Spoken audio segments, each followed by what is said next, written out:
Welcome to our tutorial on how to apply for public benefit organization status. To apply for public benefit organization status, the applying entity must meet the requirements outlined in Section 10(1) CN and Section 30 of the Income Tax Act. Access the application form from sars.gov.za. Click on Businesses and Employers, then select Tax Exemption Institutions.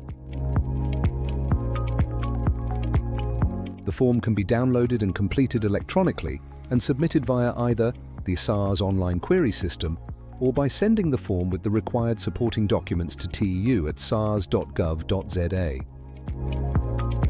The first container of the form is Nature of Organization. In this container, the entity registering and applying for income tax exempt status must indicate the nature of organization.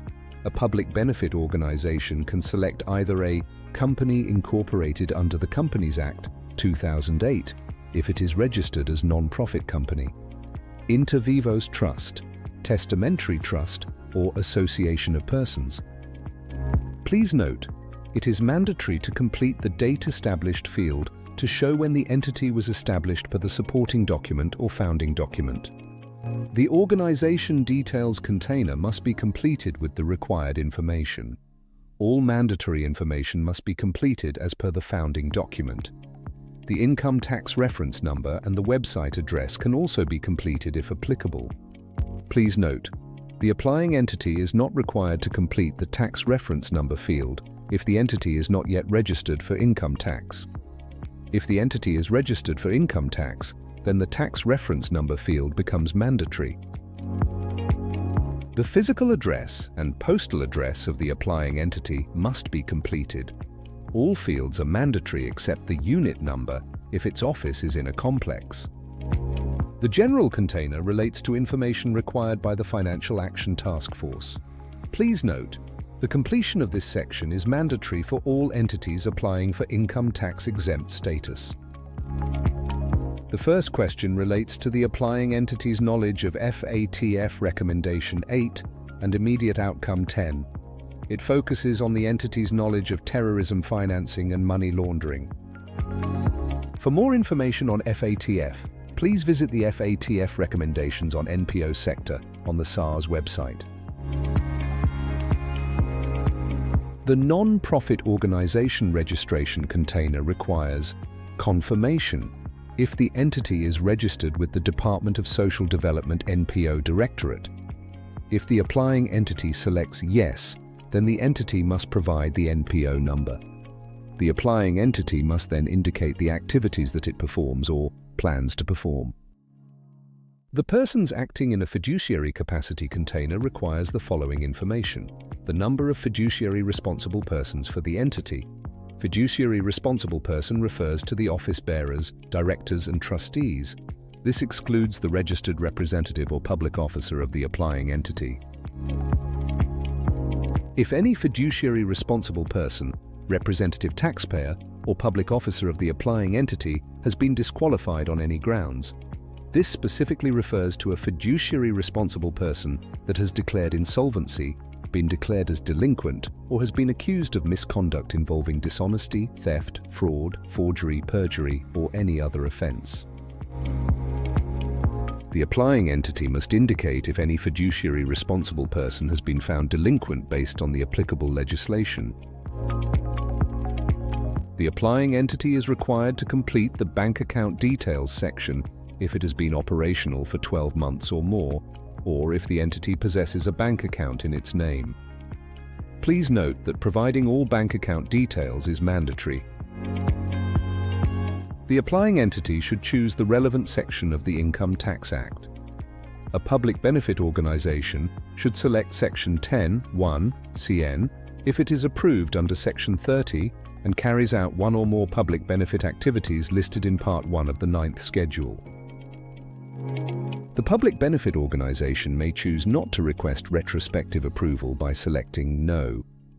If the entity opts for yes, it is mandatory to provide the date from which approval is requested, subject to the prescription limitations outlined in the Act. The particulars of unconnected persons accepting fiduciary responsibility for the organization refers to the persons that will be accepting fiduciary responsibility for the applying entity.